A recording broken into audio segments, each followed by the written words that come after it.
Hello friends. तो जो हमारी साइंस का शिक्षण विधियों से संबंधित वीडियो सीरीज चल रही थी, आज हम इस पार्ट में उनसे संबंधित कुछ क्वेश्चनों को करेंगे या फिर कुछ प्रश्न को करेंगे, ताकि हमें ये पता चले कि जो हमने पीछे पढ़ा है वह हमें याद हुआ है या फिर नहीं हुआ है। पीछे हमने जो भाषाई कौशल से शिक्षण विधियाँ थी, प्राचीन, नवीन और नवीन उपागम विधियाँ, उनको पढ़ा। फिर हमने भाषा के कौशलों को पढ़ा। फिर हमने व्याकरण शिक्षण की विधियों को पढ़ लिया है। और इससे पिछले वाले वीडियो हमने गद्य शिक्षण की विधियों को पढ़ लिया है। तो इस वीडियो में जो भाग 15 का वीडियो है हमारा, इसके अंतर्गत हम जो पीछे जो भी हमने पढ़ा है उसको हम एक बार फिर से रिवाइज करेंगे और इस वीडियो में हम क्वेश्चन करेंगे। तो हमारा पहला क्वेश्चन है, लेखन कौशल के विकास के लिए प्राथमिक स्तर पर श्रेष्ठ विधियाँ। मैंने आपको बताया था कि लेखन कौशल के किन किन विधियों का प्रयोग हम करेंगे और उन विधियों में से जो प्राथमिक स्तर के लिए श्रेष्ठ विधि है वह कौन सी है। तो आपको पता होगा कि लेखन कौशल में हमने 3 विधियाँ पढ़ी थी, श्रुतिलेख विधि, अनुलेखन विधि और जेकाटाट विधि। जेकाटाट विधि का दूसरा नाम भी क्या है? दृष्ट लेखन विधि। जेकाटाट विधि का ही नाम है। इसके अलावा हमने अक्षर स्वरूप अनुकरण विधि भी पढ़ी थी। तो आपको मैंने वहीं पे बताया था कि जेकाटाट विधि होती है वह क्या होती है? प्राथमिक स्तर के लिए श्रेष्ठ विधि होती है। इसमें क्या होता है, शिक्षक जो भी वाक्य होते हैं उनको बोर्ड पे या फिर जो ब्लैक बोर्ड है श्याम पट पे उनको लिख देता है और छात्र उनका अनुकरण करते हैं। तो यह प्राथमिक स्तर के लिए एक श्रेष्ठ विधि है लेखन कौशल की। ठीक है, तो हमारा सेकंड पॉइंट है, सेकंड क्वेश्चन है, लेखन कौशल की विधि नहीं है। इसमें आपसे ये पूछा गया है कि लेखन कौशल की विधि नहीं है। और एक से क्वेश्चन हमारे एग्जाम में बहुत बार पूछे भी जाते हैं कि कौन सी विधि है जो लेखन कौशल से संबंधित है, फिर कौन सी विधि है जो पठन कौशल से संबंधित है। तो आपको पता होना चाहिए लेखन कौशल से संबंधित विधि कौन सी नहीं है। तो हमने पढ़ी थी श्रुत लेखन विधि लेखन कौशल से संबंधित है, अक्षर अनुवाद विधि लेखन कौशल से संबंधित है, और दृष्ट लेखन विधि, इसी को क्या कहते हैं? जेकाटाट विधि भी कहते हैं। तो ये तीनों क्या है? हमारी लेखन कौशल से संबंध रखती है। लेकिन जो पद विधि है वह क्या है? यानी कि पदों के बारे में जिस विधि में बताया जाता है यह विधि हमारे पठन कौशल से संबंध रखती है।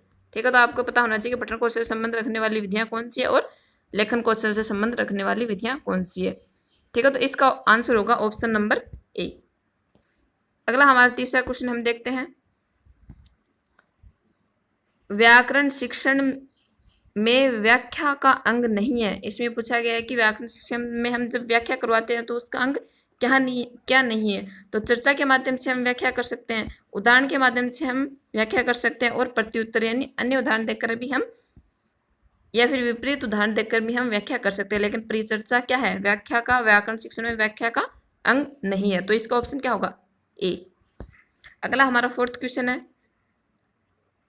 इस कौशल में वर्तनी, यानी किस कौशल में आपसे पूछा गया है कि किस कौशल में वर्तनी को अधिक महत्व दिया गया। तो मैंने जब आपको कौशल करवाए थे तो मैंने वर्तनी के बारे में बताया था कि कौन सा कौशल है जिसमें वर्तनी को अधिक महत्व दिया गया। तो हमारा लेखन कौशल है, उसमें वर्तनी को अधिक महत्व दिया गया है। ठीक है, तो इसका आंसर होगा बी। अगला हमारा फिफ्थ पॉइंट, अगर आपको वीडियो अच्छा लगे तो वीडियो को अधिक से अधिक शेयर करें और चैनल को सब्सक्राइब करें।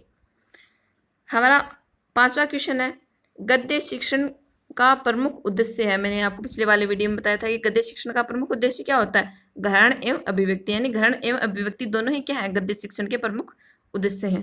ठीक है, और भाषा ज्ञान, इसके बारे में हमने पिछले वाले वीडियो में पढ़ लिया है कि व्याकरण का उद्देश्य क्या होता है? भाषा ज्ञान होता है। और रसास्वादन और द्विभाषा, इनको हम आगे पढ़ेंगे जब हम अनुवाद शिक्षण का अध्ययन करेंगे। अनुवाद शिक्षण का उद्देश्य क्या होता है? द्विभाषाओं का ज्ञान करना। और काव्य शिक्षण का उद्देश्य क्या होता है? रसानुभूति। ठीक है, तो मैंने आपको यहाँ पे जो हमारे 4 पॉइंट हैं उनके बारे में भी आपको बता दें कि भाषा ज्ञान कौन से शिक्षण का उद्देश्य होता है? व्याकरण शिक्षण का उद्देश्य होता है।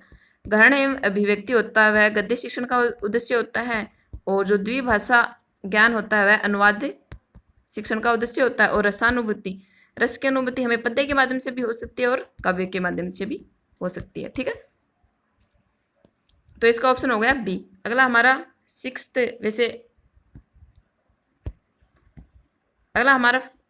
क्वेश्चन है, इसमें थोड़ा करेक्शन कर लेना है। सिक्स्थ हमारा 6वां नंबर का क्वेश्चन है। इसमें पूछा गया कि मौन वाचन की प्रमुख विशेषता है। मैंने मौन वाचन आपको पढ़ाया था, तब बताया था कि इसकी प्रमुख विशेषता क्या होती है। इसकी प्रमुख विशेषता होती है कि अर्थ ग्रहण करते हुए बहुत तेजी से पढ़ना। मौन वाचन जब भी बच्चा करता है तो वह क्या करता है? अर्थ को ग्रहण करते हुए तेजी से पढ़ता है। ठीक है, तो इसका आंसर हो गया स। अगला हमारा 6th क्वेश्चन है, गद्य शिक्षण हेतु प्रयोग में ली जाती है, यानी गद्य शिक्षण जब हम करवाते हैं तो हम कौन सी विधि को प्रयोग में लेते हैं। ठीक है, तो काव्य विधि का हम काव्य में प्रयोग करेंगे। आगमन विधि का हम, ये आगमन विधि क्या है, व्याकरण शिक्षण की एक श्रेष्ठ विधि है। ठीक है, आपसे पूछा जाएगा व्याकरण शिक्षण की श्रेष्ठ विधि कौन सी है, तो आगमन विधि व्याकरण शिक्षण की श्रेष्ठ विधि है। और सूत्र विधि भी क्या है, व्याकरण शिक्षण की एक विधि है। काव्य विधि कौन सी, काव्य शिक्षण की होगी, और ये दोनों किसकी है, व्याकरण शिक्षण की श्रेष्ठ विधियां। तो इनमें अपना आंसर क्या होगा, व्याख्या विधि। व्याख्या विधि क्या है, गद्य शिक्षण की एक में प्रयोग ली जाने वाली विधि है। तो इसका आंसर होगा बी। अगला हमारा 6th क्वेश्चन है, व्याख्यान विधि का प्रयोग किस विधि के साथ, व्याख्या विधि का प्रयोग हम करते हैं तो किस विधि के साथ करें। कि ये थोड़ा क्वेश्चन क्या है, गलत लिखा हुआ है। व्याख्यान विधि का प्रयोग किस विधि के साथ प्रयोग उत्तम होता है। तो अगला हमारा क्वेश्चन है कि व्याख्यान विधि का प्रयोग किस विधि के साथ करने पर वह उत्तम रहता है।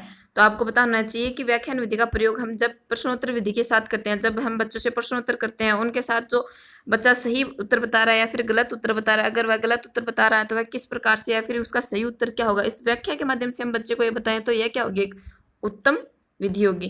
तो व्याख्यान विधि का प्रयोग अगर हम प्रश्नोत्तर विधि के साथ करते हैं तो यह उत्तम रहता है। ठीक है, तो इसका आंसर हो गया ए। हमारा अगला क्वेश्चन है 7वां, काठिन्य निवारण की सुकराती विधि है। काठिन्य निवारण की सुकराती विधि है। पिछले वाले वीडियो में मैंने बहुत ही अच्छे तरीके से आपको बताया कि गद्य शिक्षण होता है, गद्य शिक्षण की जितनी भी विधियां होती है वह काठिन्य निवारण से संबंध रखती है। गद्य की हम जितनी भी शिक्षण विधियां पढ़ेंगे उनका एक ही अर्थ निकलेगा कि उन सबसे हम क्या करेंगे, कठिन शब्दों का निराकरण करेंगे। और आपको इसमें पूछने का अर्थ है कि सुकराती विधि किसे कहते हैं, फिर सुकराती विधि क्या है। तो आपको पता होगा कि प्रश्नोत्तर विधि को क्या कहते हैं, सुकराती विधि कहते हैं, क्योंकि सुकरात के द्वारा बताई गई थी, तो इसी विधि को सुकराती विधि भी कहते हैं। अगली जो नीचे वाली तीनों विधियां हैं ये भी क्या है, गद्य शिक्षण की ही विधियां। ठीक है, तो ये जितनी चारों विधियां वैसे तो ये सारे क्या है, काठिन्य निवारण की ही विधियां हैं, यानी गद्य शिक्षण से संबंध रखने वाली ही विधियां। लेकिन हमसे इसमें सुकराती विधि के बारे में पूछा गया तो प्रश्नोत्तर विधि क्या है, सुकराती विधि है। अगला हमारा 8th क्वेश्चन है, बार बार रटने की विधि। बार बार कौन सी विधि ऐसी होती है जिसमें बार बार रटवाया जाता है, तो प्रायण विधि ऐसी होती है जिसमें बार बार बच्चे से रटवाने के लिए बोला जाता है। यानी प्रायण का अर्थ क्या होता है, बार बार रटवाना ही क्या होता है, प्रायण विधि। आप इस प्रकार से भी इनका अर्थ निकाल सकते हैं। सूत्र विधि में क्या होता है, सूत्र विधि में कंठस्थीकरण पर जोर बल दिया जाता है। ठीक है, और जो व्याख्यान विधि होती है इसमें समस्याओं का समाधान, जितनी भी बच्चों की समस्या होती है उनका समाधान व्याख्यान के माध्यम से किया जाता है। अव्याकृत विधि में क्या होता है, बिना व्याकरण के ज्ञान दिए बच्चे को शिक्षण का कार्य करवाया जाता है। तो इसमें हमारा आंसर क्या होगा, बी होगा, प्रायण विधि। प्रायण विधि में बार बार रटने पर बल दिया जाता है। ठीक है, तो हमारा अगला 9 नंबर का क्वेश्चन है, बुद्धि के आउटपुट है। मैंने बहुत ही अच्छी तरीके से आपको जब भाषाई कौशल पढ़ाए थे तो उनमें अंतर्गत मैंने बताया था कि आउटपुट कौन से होते हैं, इनपुट कौन से होते हैं। आउटपुट का अर्थ होता है अभिव्यक्त करने के माध्यम। ठीक है, तो अभिव्यक्त करने के माध्यम कौन से होते हैं, जिनके माध्यम से हम अपनी भावनाओं को अभिव्यक्त करते हैं। तो अभिव्यक्त करने के माध्यम होंगे अपने, हमारा जो भी इसका आंसर होगा वह होगा भाषण। हम बोलकर क्या कर सकते हैं, अपनी बातों को अभिव्यक्त कर सकते हैं। एक तो हम तो बोलकर अपनी बातों को अभिव्यक्त करते हैं, भाषण के माध्यम से हम अभिव्यक्त कर सकते हैं, और एक हम लेखन के माध्यम से अभिव्यक्त कर सकते हैं। तो इसका सही आंसर होगा वह होगा द। ठीक है, वो मैंने देखा नहीं था इसको नीचे तो इसलिए मैंने आपको बता दिया। लेकिन आपको ये याद रखना है कि इनपुट का कार्य कौन करेंगे, श्रवण, और हम सुनकर ग्रहण कर सकते हैं या फिर हम पढ़कर ग्रहण कर सकते हैं। अगर आपसे पूछा जाए कि बुद्धि के लिए इनपुट का कार्य कौन करेंगे, श्रवण और पठन इनपुट का कार्य करेंगे, और भाषण और लेखन क्या करेंगे, आउटपुट का कार्य करेंगे। ठीक है, आउटपुट मतलब अभिव्यक्ति, इनपुट मतलब ग्रहण। तो हमारा 10वें नंबर का क्वेश्चन है कि समाज शिक्षण हेतु सूत्र काम आता है। समाज का जब भी हम शिक्षण करवाते हैं तो कौन सा जो हमारा सूत्र होगा वह हम काम में लेंगे। तो इसका सूत्र होगा स्थूल से सूक्ष्म की ओर। ठीक है, तो इसका सूत्र क्या होगा, स्थूल यानी बच्चों को पहले जो भी समाज के उदाहरण है उनको बताकर बच्चों को क्या किया जाएगा, नियम की तरफ लिया जाएगा। तो ये क्या हो गया, स्थूल से सूक्ष्म की ओर सूत्र का प्रयोग हम करेंगे। इसमें अंतर्गत बी हमारा ऑप्शन सही होगा। अगला हमारा 11वें नंबर का क्वेश्चन है, काठिन्य निवारण विशेष बल दिया जाता है। काठिन्य निवारण पर कौन सी ऐसी जो शिक्षण विधि या फिर शिक्षण होता है हमारा जिसमें काठिन्य निवारण पर अधिक बल दिया जाता है। तो काठिन्य निवारण पर अधिक बल किस में दिया जाएगा, गद्य शिक्षण में काठिन्य निवारण पर अधिक बल दिया जाता है। अगला हमारा 12वें नंबर का क्वेश्चन है, रचनात्मक मूल्यांकन क्या है। यानी कि रचनात्मक, इसको हम आगे पढ़ेंगे जब हम मूल्यांकन टॉपिक को कंप्लीट करेंगे तब हम इसका अध्ययन करेंगे, लेकिन एक क्वेश्चन बीच में आ गया तो मैंने आपको बता दिया कि रचनात्मक मूल्यांकन किसे कहते हैं। सतत मूल्यांकन का रूप ही क्या होता है, रचनात्मक मूल्यांकन होता है। अगला हमारा क्वेश्चन है, स्वाध्याय के सोपान है। स्वाध्याय के सोपान नियोजन, क्रियान्वयन, मूल्यांकन और ये सभी क्या है, स्वाध्याय के सोपान। ये स्वाध्याय में क्या करता है बच्चा, क्रिया भी करता है, बच्चा अपने आप का मूल्यांकन भी करता है और नियोजित रूप से वह पढ़ता भी है। तो इससे अगला हमारा 14 नंबर का क्वेश्चन है, आगमन विधि में छात्र अग्रसर होता है। जब भी हम बच्चे को आगमन विधि करवाते हैं तो बच्चा कौन से शिक्षण सूत्र की ओर अग्रसर होगा। तो आगमन विधि में आपको पता है बच्चा उदाहरण से नियम की ओर जाएगा। और मैंने बहुत ही अच्छी तरीके से आपको बताया कि आप इसमें जैसे कि मान लो आप किस विशेष सामान्य की या फिर जो भी हमारे नियम दिए हैं उनको किस प्रकार से आप याद रख सकते हैं। तो उदाहरण क्या होते हैं, अपने आप में विशिष्ट होते हैं, ठीक है, और नियम क्या होते हैं, सामान्य होते हैं। और उदाहरण क्या होंगे, ज्ञात होंगी, और नियम क्या होंगे, अज्ञात होंगे। और हमारा इसमें क्या है, तो हमारा इसमें क्या हो गया, इसमें हमारा आंसर हो गया ए, क्योंकि उदाहरण क्या होते हैं, अपने आप में विशिष्ट होते हैं। तो आंसर क्या हो गया, हमारा ए हो गया।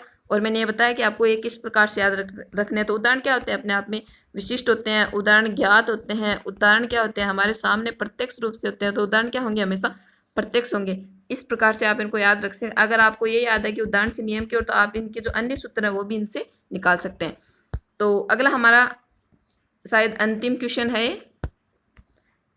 अंतिम क्वेश्चन है और ये मैंने करवाया भी नहीं है, तो इसको हम आगे अध्ययन करेंगे। इसमें पूछा गया है कि नाटक शिक्षण की उपयुक्त विधि है। अगर आपसे पूछा जाए कि नाटक शिक्षण की उपयुक्त विधि कौन सी है, तो सबसे अधिक उपयुक्त विधि है कक्षा अभिनय विधि, ठीक है। कक्षा में जो अभिनय करके बच्चों को पढ़ाया जाता है वही क्या नाटक शिक्षण की उपयुक्त विधि है, क्योंकि रंगमंच विधि में बहुत अधिक खर्चीली होती है। वैसे श्रेष्ठ विधि रंगमंच विधि भी है, लेकिन यह बहुत ही खर्चीली विधि होती है, इसलिए इसे उपयुक्त विधि नहीं माना गया। तो उपयुक्त विधि कौन सी होगी, हमारी नाटक कक्षा अभिनय विधि उपयुक्त होगी, ठीक है। धन्यवाद।